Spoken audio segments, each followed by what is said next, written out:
Nous sommes avec nos deux nouveaux invités. Nous sommes avec Romain Niot. Romain, bonjour. Bonjour. Alors, Romain, vous êtes Data Portfolio Directeur chez Pernod Ricard. Et nous sommes également avec Adrien Merveille. Adrien, bonjour. Bonjour Thomas. Adrien, SI Manager France chez Checkpoint. Alors, on va continuer, bien sûr, vous en doutez, à parler de gouvernance. Première question pour vous, Romain. Quand je préparais cette discussion, je me disais que la gouvernance se faisait encore beaucoup à la main et c'est plus du tout le cas, en fait. Notamment dans votre cas, spécifiquement. Pourquoi est-ce que vous avez choisi d'intégrer l'IA aussi vite dans votre gouvernance ? Alors nous, la data governance, c'est un chantier qui est très important chez Pernod Ricard. On a mis en place une organisation de data domaine il y a quelques mois qui nécessite justement beaucoup cette data gouvernance. Historiquement, cette data gouvernance est très manuelle, nécessite beaucoup de temps. La data gouvernance est aussi quelque chose de très important pour tous les nouveaux sujets de GenAI qui sont en train d'arriver. Et c'est dans ce cadre-là, du coup, qu'on a décidé d'accélérer la data gouvernance grâce à l'IA. Comment est-ce qu'on construit, Adrien, on va rentrer dans le cas d'usage plus spécifiquement de Pernod Ricard, mais comment est-ce qu'on construit aujourd'hui un bon équilibre entre utilisation de l'IA, recours à l'IA et validation humaine ? Je pense que le mot-clé dans ce que vous dites, c'est la confiance. Il y a plusieurs aspects par rapport à cette confiance.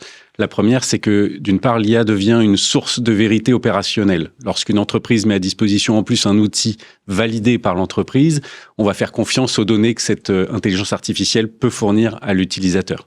Mais derrière, il peut y avoir des risques. Il peut y avoir des risques, d'une part, dans la qualité de la donnée utilisée par cette intelligence artificielle, voire même, pourquoi pas, un collaborateur qui viendrait falsifier ou changer quelques données pour corrompre du reporting, par exemple.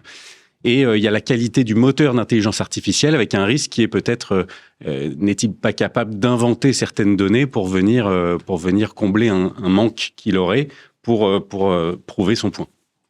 Cet équilibre, c'est ce que vous avez, j'imagine, tenté d'atteindre, vous avez même réussi, j'imagine. Romain, comment ça fonctionne justement ? Comment fonctionne cet outil d'IA dans le cas d'usage qui est le vôtre ? Et d'ailleurs, je rappelle, vous étiez venu sur ce plateau, vous nous avez expliqué que vous aviez construit un portail de données, pour ceux qui nous regardent, en coopération avec JC2Co.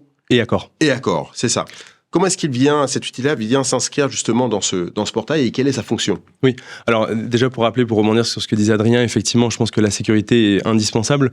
On entend beaucoup parler de talk to your data, c'est-à-dire une intelligence artificielle qui est capable de répondre à la place d'un dashboard. Pour l'instant, nous, on n'y est pas encore. Ça nécessite justement toutes ces couches de data gouvernance et ces fondations très solides. On a choisi justement d'utiliser l'IA pour l'instant pour booster, pour accélérer finalement la data gouvernance. Typiquement, dans notre data portal, on a développé un module grâce à la GenAI, donc on l'a fait très rapidement, qui nous permet de mieux classifier nos dashboards existants. On en a plusieurs milliers. Avant, on le faisait manuellement. Maintenant, il y a un pré-mâchage, une pré-qualification de l'IA, une validation de l'humain, et donc tout ça, ça accélère nos process. Et le but, bien entendu, c'est d'avoir plus de dashboards de qualité et moins de dashboards en grand nombre, puisqu'on a beaucoup de dashboards, tous avec les mêmes KPI, mais jamais les mêmes données. Et donc, c'est ça qu'on cherche finalement à résoudre, avoir moins de dashboards avec des données qui sont plus fiables.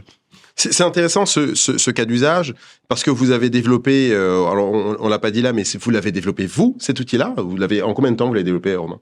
Alors cet outil, on l'a développé en 2-3 semaines. En gros, l'outil remplace finalement un Excel où on faisait ce tagging manuellement dans Excel. Donc l'idée, c'est d'avoir justement toute l'équipe data qui a participé à plusieurs workshops et on l'a développé vraiment en quelques semaines. L'idée, c'est vraiment d'être très agile. Quelle relation vous avez eue avec les membres de la DSI, justement, qui vont regarder cette question de la gouvernance, et comment vous êtes assuré que ce nouvel outil-là, développé finalement relativement vite, cadre bien avec ce que vous avez vous-même d'ailleurs mis en place autour de la donnée, autour de la gouvernance et autour de sa sécurité. Effectivement, ce cadre de sécurité est très important pour nous. La première réponse, c'est que tous les LLM qui tournent pour cet usage sont des LLM qui tournent dans notre plateforme. Donc du coup, c'est vraiment sécurisé. Et ensuite, le module est déployé dans notre data portal, donc qui est derrière notre système de sécurité et aussi dans notre plateforme. Donc on n'a pas recréé finalement un projet, c'est vraiment un module dans un outil qui existe déjà, qui est déjà certifié par nos équipes cybersécurité. Et donc ça, c'est hyper important finalement de pouvoir finalement avoir cette agilité, mais toujours dans un cadre.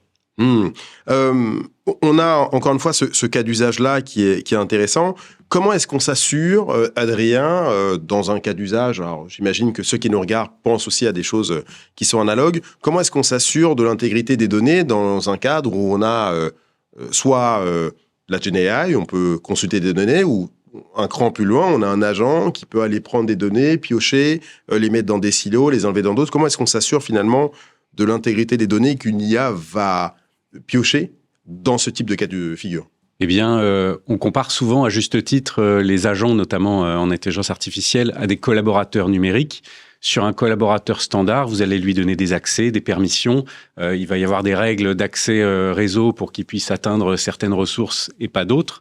Pour un agent IA, ça va être exactement la même chose. Il faut considérer cet agent comme un utilisateur qui va avoir un certain niveau de permission, un certain niveau de droit, et même jusqu'au point où, sur un collaborateur, on va lui soumettre, par exemple, des fausses campagnes de phishing pour le tester.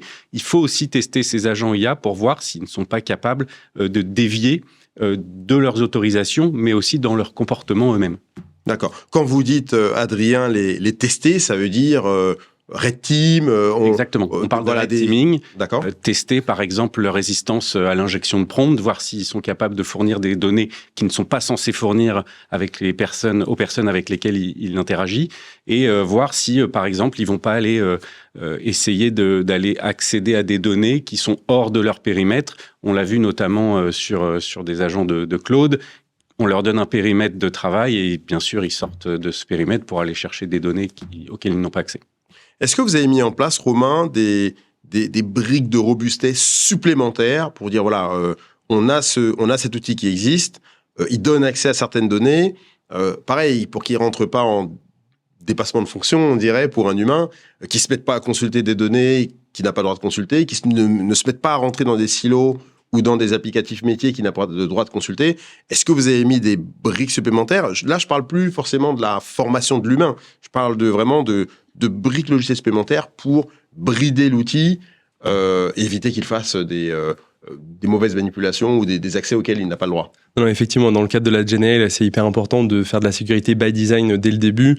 Donc effectivement, nous, là, typiquement, je mentionnais des LLM qui classifient nos dashboards existants. Ils n'ont accès que à certaines données dans un cadre très précis, ils n'ont pas accès au reste. Donc ils sont vraiment isolés du reste des données. Et ce qui est aussi très important, c'est que toutes les données générées sont validées et confirmées par un humain. L'idée, c'est vraiment que pour l'instant, l'IA accélère ce travail qui des fois est un peu chronophage de venir d'écrire des milliers de dashboards ou de récupérer des listes de KPI. Bien entendu, là, nous, le but, c'est vraiment d'accélérer cette tâche et pas de remplacer l'action humaine. La data governance est avant tout un métier humain en relation entre les équipes tech, data governance et les équipes métiers. Dans cet outil, vous pouvez regarder absolument à chaque étape? Ou vous dites, je regarde quand même à la fin, les humains qui vont regarder l'outil vont uniquement vérifier à la fin, ou est-ce qu'elles peuvent regarder à chaque étape de la consultation de données que va faire l'outil? Alors en fait, l'outil est assez simple puisque du coup, l'outil permet vraiment de classifier les dashboards de manière automatique et ensuite il y a un utilisateur qui vient les revoir et du coup donner son avis d'humain, son œil expert et venir proposer du coup de publier par exemple le dashboard sur notre data portal ou au contraire de l'archiver si le dashboard ne fait plus de sens pour l'entreprise. Et donc du coup tout ça est sous contrôle. On va dire que l'outil a peut-être 5% qui est de la GenAI, tout le reste c'est plus du process et de l'humain. Et là finalement ce qu'on a réussi à faire c'est créer cet outil grâce à la GenAI, mais finalement le gros du travail reste un boulot humain et de relations entre les équipes data gouvernance, business et technologie. J'aimerais qu'on dise un mot sur le Shadow AI. Ce n'est pas le cas. Ceux qui nous regardent, ce n'est pas le cas chez Pernod Ricard. Ça a été fait en collaboration avec la DSI. Ce n'est pas du Shadow AI. Je le redis pour être très clair et très précis. On a des entreprises quand même qui développent des choses dans leur coin. On en a parlé avec les différentes personnes qui étaient sur ce plateau tout à l'heure. Parfois, on peut avoir des outils métiers qui sont bien pensés, qui peuvent être très utiles pour l'entreprise, qui sont au moins utiles pour la business unit qui les a développés. Pour autant, ces outils-là ne sont pas forcément pensés pour être sécurisés. En tout cas, le Secure by Design que vous mentionnez ne se trouve pas forcément au tout début des réflexions de ceux qui ont conçu ces outils-là. Adrien, comment est-ce qu'on s'assure que ces outils-là, même s'ils sont utiles pour les métiers, conservent quand même un caractère inoffensif compte tenu de l'impact qu'ils peuvent avoir sur le SI de manière générale? Il y a un concept en cybersécurité qui est on ne peut pas sécuriser ce qu'on ne voit pas.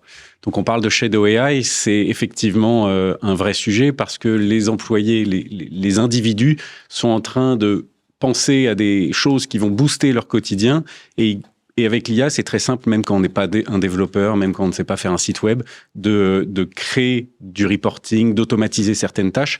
Et en fait, on est en train de constater qu'il y a une adoption massive de l'usage de l'IA et l'IA agentique dans des besoins métiers extrêmement précis. Si on n'est pas capable de le détecter, on ne va pas pouvoir le sécuriser. Et les risques principaux qu'on va trouver par rapport à ça, c'est d'une part, la gestion de la donnée auquel ces outils vont avoir accès. Est-ce qu'il n'y a pas un risque que cette donnée fuit? Mais à la limite, ça c'est un risque qui est déjà présent depuis longtemps dans les entreprises. On peut s'envoyer un email sur sa boîte personnelle, par exemple, pour continuer à travailler le soir chez soi.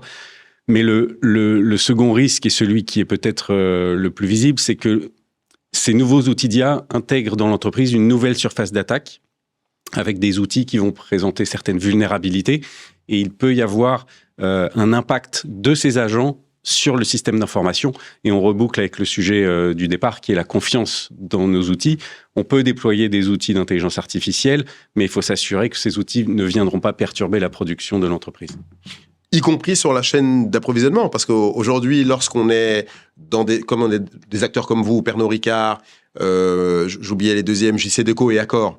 Voilà, quand vous travaillez comme ça dans un cercle qui est très clair, c'est beaucoup plus simple. Mais quand on travaille avec d'autres acteurs qui vont être vos fournisseurs, qui vont être vos partenaires, on peut imaginer qu'on a des agents qui vont aussi capter de l'information et la partager. Là, on est sur une extension assez importante de la surface d'attaque. Comment est-ce qu'on protège aussi ce genre de canal supplémentaire qui est vital pour la plupart des acteurs? Tout à fait. En détectant les applications qui vont tourner, les applications d'IA qui vont tourner sur le réseau d'entreprise, on va pouvoir voir leur niveau de risque. Par exemple, peut-être que vous utilisez un software qui utilise de l'IA, mais derrière, ce software utilise DeepSeek, et peut-être que DeepSeek va être banni de l'entreprise pour des raisons peut-être de souveraineté ou de risque par rapport à ce moteur-là. Mais si on ne détecte pas ces applications, on ne peut pas voir ce niveau de risque et on ne peut pas prendre les décisions pour les supprimer ou les cadrer en tout cas. Donc de la détection. Alors on a parlé de cet exemple-là, Romain, qui était celui d'un outil qui est utilisé dans le cadre de votre data portal.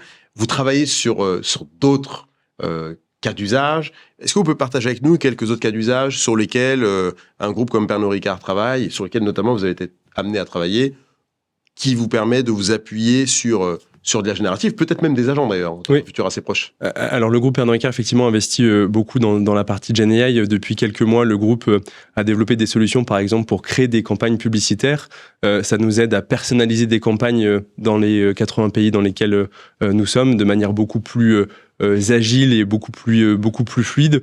Encore une fois, là, ça assiste nos équipes marketing. Sur les sujets data, on a besoin justement d'accélérer sur la data gouvernance et sur nos data fondations pour pouvoir demain proposer le tout data qu'on mentionnait, qui est assez critique et qui nécessite d'avoir des fondations très solides pour justement pouvoir laisser l'utilisateur poser une question en langage naturel. Et donc, en ce moment, on est vraiment en train de solidifier ces fondations pour permettre le Talk to Your Data demain.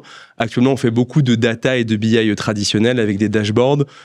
Il est probable que du coup, cette stratégie change un peu dans les mois et années à venir et qu'on fournisse aussi un peu plus d'analytics pour prévoir un peu plus de trends ou mieux analyser ce qui s'est passé dans le passé. Donc, beaucoup de sujets GenAI au service de la data chez Pernod Ricard dans les mois qui viennent. D'accord. Donc, oui, j'allais vous poser la question. On n'est pas une question d'année, on est vraiment dans une question de mois. Exactement. Et je pense que la GenAI, on l'a vu avec le petit module qu'on a développé en quelques semaines, permet justement cette agilité, toujours dans un cadre. Et donc, le but, c'est vraiment de pouvoir accélérer, toujours aussi en voyant la GenAI comme un moyen pour répondre à des solutions business précises et valorisées. Et dans ce cas-là, du coup, l'idée, c'est vraiment de pouvoir accélérer, de déployer des solutions rapidement qui apportent de la valeur. Nous sommes à la fin de cette discussion. Merci beaucoup. Merci Adrien. Merci Romain.